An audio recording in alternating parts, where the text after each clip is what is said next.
സർക്കാരിന് കനത്ത പ്രഹരം. നവകേരള സർവേ ഹൈക്കോടതി റദ്ദാക്കി. ധനാനുമതി ഇല്ലാത്ത സർവേ നിയമവിരുദ്ധം. നാടിന്റെ പുരോഗതിക്കായി ഇനി എന്തെല്ലാം വേണമെന്ന് കണ്ടെത്താനുള്ള ശ്രമമെന്ന സർക്കാർ വാദം തള്ളി. തൂക്കിയല്ലോ നാഥ. CPM നിർദ്ദേശപ്രകാരമുള്ള സർവേ തടയണമെന്ന് ഹർജി നൽകിയത് കോൺഗ്രസ് നേതാക്കൾ. CPM പ്രവർത്തകരെ വോളണ്ടിയർമാരായിട്ട് DYFI പ്രവർത്തകരെ വോളണ്ടിയർമാരായി നിശ്ചയിച്ചുകൊണ്ടുള്ള നവകേരള സർവേ, എന്നിട്ടത് സർക്കാർ ഏറ്റെടുക്കുന്നു. ഈ വോളണ്ടിയർമാർക്ക് സർക്കാർ പണം കൊടുക്കുന്നു. അപ്പോൾ DYFIക്കാരെ കൊണ്ടും CPMകാരെ കൊണ്ടും സർവേ നടത്തിയിട്ട് ഇലക്ഷൻ ക്യാമ്പയിൻ നടത്താനും ഗവൺമെന്റിന്റെ നേട്ടങ്ങൾ ആളുകളിൽ എത്തിക്കാനും നടത്തിയ ശ്രമമാണ്.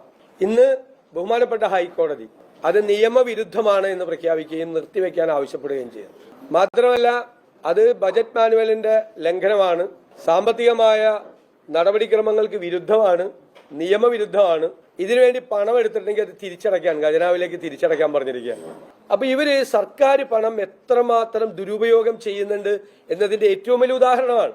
ഞാനും നിങ്ങളും അടയ്ക്കുന്ന നികുതി പണത്തിൽ നിന്നാണ് ഈ കോടിക്കണക്കിന് രൂപ. കേരളത്തിന്റെ ചരിത്രത്തിൽ ഇതുവരെ കാണാത്ത സാമ്പത്തിക പ്രതിസന്ധിയിലൂടെയാണ് പോകുന്നത്.